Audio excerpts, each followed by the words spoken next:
غزوہ احد سے ایک دن پہلے جب میدان جہاد کے لیے تیاریاں ہو رہی ہیں اترنے کے لیے، تو آپ نے اپنے ساتھ جو دوست ایک اور صحابی تھے ان سے کہا تم دعا مانگو، میں تمہاری دعا پہ آمین کہوں گا، اور پھر میں دعا مانگوں گا تو میری دعا پہ تم آمین کہنا۔ انہوں نے کہا ٹھیک ہے، یہ ان کی دعائیں ہیں، اور آج جو ہم میرے سمیت ہم سب کی جو حالت ہے وہ ایسی ہے، تو جس کا نتیجہ یہ ہے۔ اب دعا کیا مانگ رہے ہیں؟ پہلے دوسرے صحابی دعا مانگتے ہیں اور کہتے ہیں کہ یا اللہ کل جب احد میں ہماری لڑائی ہو تو جو سخت ترین کافر ہے اس سے میرا سامنا ہو، میں اس کو ماروں، قتل کر دوں، اس پہ غالب آ جاؤں، اے اللہ میں لڑ کھڑاؤں نہ، یا اللہ میری مدد کرنا، مجھے استقامت دینا۔ حضرت عبداللہ بن جہش آمین آمین آمین کہتے جا رہے ہیں۔ وہ ساری باتیں کر کے دعائیں مانگ کے جب ہاتھ پھیرتے ہیں، حضرت عبداللہ بن جہش کی باری آتی ہے اور دعا مانگتے ہیں اللہ کل جب میدان جہاد میں اتروں تو مجھے استقامت دینا، میں لڑوں، کافروں کی صفیں چیروں، اور پھر کافر مجھ پہ غالب آ جائے، مجھے شہید کر دے، میرا ناک تیرے راستے میں کٹ جائے، میرے کان کٹ جائیں، میرے ہاتھ کٹ جائیں، میرے پاؤں کٹ جائیں، اور جب میں پھر کٹے ہوئے ہاتھ، کٹے ہوئے پاؤں، کٹے ہوئے کان اور کٹا ہوا ناک لے کر تیری بارگاہ میں حاضر ہوں تو تو مجھ سے پوچھے تیرے کان کہاں ہیں، تیرا ناک کدھر ہے، تیرے ہاتھ کدھر ہیں، تیری ٹانگیں کدھر ہیں،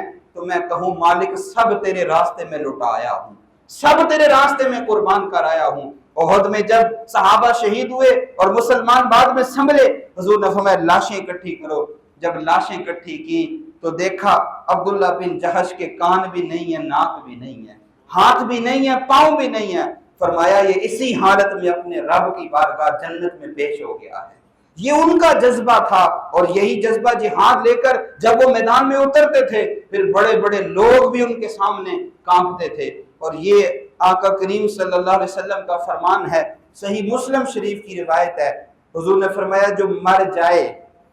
اور جہاد نہ کرے، جو مر جائے اور جہاد نہ کرے، اور نہ ہی دل میں جہاد کا جذبہ رکھے، نہ جہاد کرے اور نہ ہی دل میں جہاد کا جذبہ رکھے، فرمایا جب وہ مرے گا تو نفاق کی موت مرے گا، جب وہ مرے گا تو نفاق کی موت مرے گا۔ یہ صحیح مسلم شریف کی حدیث ہے، حضرت ابو ہریرہ رضی اللہ تعالیٰ عنہ اس حدیث کے راوی ہیں۔ اب اس وقت جو کیفیت ہے، جو ظلم و ستم کی آندیاں چل رہی ہیں، اور میں نے سورہ نساء کی آیت آپ کے سامنے رکھی تھی پچھلے جمعے میں، جس میں اللہ نے فرمایا تھا وَمَا لَكُمْ لَا تُقَاتِلُونَ فِي سَبِيلِ اللَّهِ، تمہیں کیا ہو گیا، تمہیں اللہ کے راستے میں لڑنے کی توفیق نہیں ملتی، کیوں؟ وَالْمُسْتَضْعَفِينَ مِنَ الرِّجَالِ وَالنِّسَاءِ وَالْوِلْدَانِ الَّذِينَ يَقُولُونَ رَبَّنَا أَخْرِجْنَا مِنْ هَٰذِهِ الْقَرْيَةِ ظَالِمِ أَهْلُهَا، جبکہ وہاں تڑپتے بچے، وہاں پہ مجبور عورتیں اور کمزور مرد پکار رہے ہیں اللہ ہمیں اس ظالم بستی سے، اس بستی کے ظالموں سے نجات دے دے، کوئی مددگار بھیج دے، کوئی حمایتی بھیج دے، اور تم پھر بھی ان کے لیے میدان جہاد پہ اترنے کے لیے تیار نہیں ہو۔ اللہ تعالیٰ نے سورہ توبہ میں فرمایا ان اللہ اشتری من المؤمنین انفسهم واموالهم بان لهم الجنہ،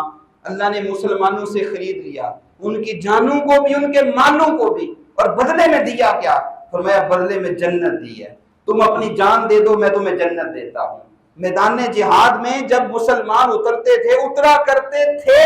تو وہ یہی جذبہ لے کے اترتے تھے کہ بس اب سامنے یہی راستہ ہے کہ ہم نے جنت میں جانا ہے۔ اور میں نے پچھلے جمعے بھی حدیث عرض کی تھی، احد کے میدان میں حضرت انس بن مالک رضی اللہ تعالیٰ عنہ کے چچا حضرت انس بن نضر رضی اللہ تعالیٰ عنہ، وہ کہتے ہیں دوڑتے ہوئے آ رہے ہیں احد کی طرف، اور کہتے ہیں ساتھ ساتھ ساتھ مجھے احد سے جنت کی خوشبو آ رہی ہے۔ اور وہ جنت کی خوشبو کیا تھی کہ جام شہادت نوش کر گئے۔ اور قرآن مجید میں اللہ تعالیٰ نے سورہ صف کی آیت نمبر 10 اور 11 اس میں کیا بات ارشاد فرمائی؟ اللہ فرماتا ہے یا ایھا الذین آمنوا، اے ایمان والو، هل ادلکم علی تجارۃ تنجیکم من عذاب علیم، کیا میں تمہیں ایک تجارت نہ بتاؤں، ایک سودا نہ بتاؤں کہ وہ سودا تمہیں قیامت والے دن دردناک عذاب سے نجات دے دے گا۔ ہم سودا کرتے ہیں نا، جو تاجر حضرات ہوتے ہیں وہ چیز لیتے ہیں، پیسے دیتے ہیں اور اس چیز کو بیچتے ہیں، پھر نفع کماتے ہیں، ظاہر ہے یہ تجارت ہے اور یہ طریقہ کار ہے، یہ دنیاوی معاملات ہیں، ہم کرتے ہیں، چلتے ہیں، ہم سب کی ضرورت ہے، یہ بھی ایک تجارت ہے۔ لیکن اللہ فرماتا ہے اے ایمان والو میں تمہیں بتاؤں ایک تجارت، اس تجارت کو تم کرو گے تو اللہ تمہیں اس دردناک دن کے عذاب سے بچا لے گا۔ وہ تجارت کیا ہے؟ تؤمنون باللہ ورسولہ، اللہ رسول پر ایمان لے آؤ، وتجاہدون فی سبیل اللہ، اور اللہ کے راستے میں تم جہاد میں اتر جاؤ، میدان جہاد میں اتر جاؤ، یغفر لکم ذنوبکم، اللہ تمہارے سارے گناہ معاف کر دے گا، وَيُدْخِلْكُمْ جَنَّاتٍ تَجْرِي مِن تَحْتِهَا الْأَنْهَارُ، اور تمہیں ان باغات میں داخل کرے گا جن کے نیچے نہریں بہ رہی ہیں، وَمَسَاكِنَ طَيِّبَةً فِي جَنَّاتِ عَدْنٍ، اور اس جنت جو جنت بھی عدن ہے، اعلیٰ ترین جنت ہے، اس جنت میں اللہ تعالیٰ تمہیں خوبصورت مکان دے گا۔ اور یہ دنیا کا مال، دنیا کے مکان، یہ معیشت اور یہ دنیا کی محبت جس کی وجہ سے ہمارے تجزیہ نگار، ہمارے اینکر حضرات، ہمارے کالم نگار یہی بات کرتے پھرتے ہیں کہ یار اگر لڑیں گے ہم، وہ اس جنگ میں گھسیں گے تو اپنے ملک کا کیا بنے گا؟ یہاں تو لوگ پہلے بھوک سے مر رہے ہیں، یہاں لوگ پہلے خطے غربت سے نیچے زندگی گزار رہے ہیں، اور سارے مسلمان حکمران یہی دنیا کی محبت اور دنیا کی دولت کی وجہ سے اپنے اپنے ملک کا، بلکہ ملک کا بھی کیا، اپنی اپنی ذات کا سوچ کر وہ کہہ رہے ہیں کہ بس ہم مذمت کر سکتے ہیں، اور وہ بھی صرف زبانی، اور وہ بھی اس طرح نہیں جیسے کرنی چاہیے، ورنہ جو ضرورت ہے، جو تقاضا ہے، وہ اللہ تعالیٰ نے قرآن مجید میں کھول کھول کر بیان کیا۔ اور پھر جو سورہ نساء کی آیت ہے جس میں اللہ فرماتا ہے تمہیں نظر نہیں آتا، اور اگر اس فلسطین کے حالات میں دیکھیں تو آپ آگے آئیں، سورہ توبہ کی آیت نمبر 28 کھول لیں، سورہ توبہ کی آیت نمبر 29 اپنے سامنے رکھیں، تو اللہ فرماتا ہے یا ایھا الذین آمنوا، اے ایمان والو، ما لکم، کیا ہے تمہیں، اذا قیل لکم انفروا فی سبیل اللہ، کہ اے ایمان والو جب تمہیں کہا جاتا ہے آؤ اللہ کے راستے میں لڑو، اثاقلتم الی الارض، تو تم زمین سے لگ کے بیٹھ جاتے ہو، زمین سے لگ کے بیٹھ جاتے ہو، اور اللہ کا حکم تمہیں نظر نہیں آتا۔ اور آگے فرماتا ہے اردیتم بالحیات الدنیا، تم نے صرف دنیا کی زندگی کو پسند کر لیا، دنیا کی زندگی پر ہی مطمئن ہو گئے، اور یہ دنیا کا ساز و سامان اور دنیا کا سارا مال، فرمایا فما متاع الحیات الدنیا فی الاخرۃ الا قلیل، یہ سارا ساز و سامان، یہ دنیا کی دولت، یہ دن، یہ سب کچھ آخرت کے مقابلے میں کچھ نہیں ہے، یہ سب یہی رہ جائے گا۔ تو آؤ دیکھو ان مظلوموں کو، ان کی آہوں کو سنو، اور اللہ کے سپاہی بن کے ان کی مدد کے لیے اترو۔ اور پھر جب سورہ توبہ کی آیت نمبر 38 ختم ہوتی ہے، ساتھ ہی آیت نمبر 39 آپ کھولیں، فرمایا الا تنصروا، اگر تم مدد نہیں کرو گے، مدد تو اللہ نے کرنی ہے لیکن تمہیں حکم ہے جہاد کا، تمہاری آزمائش ہے، الا تنصروا، اگر تم مدد نہیں کرو گے، یعذبکم عذابا علیما، تو اللہ تمہیں بڑا دردناک عذاب دے گا، بڑا تکلیف دے عذاب تمہیں دے گا۔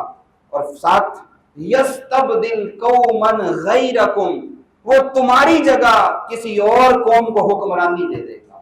تمہاری جگہ کسی اور قوم کو حکمرانی دے دے گا، ولا تضروہ شیئا، اور تم کچھ بھی نہیں کر سکو گے، تم کچھ نہیں بگاڑ سکو گے، واللہ علی کل شیء قدیر، اور اللہ ہر چیز پر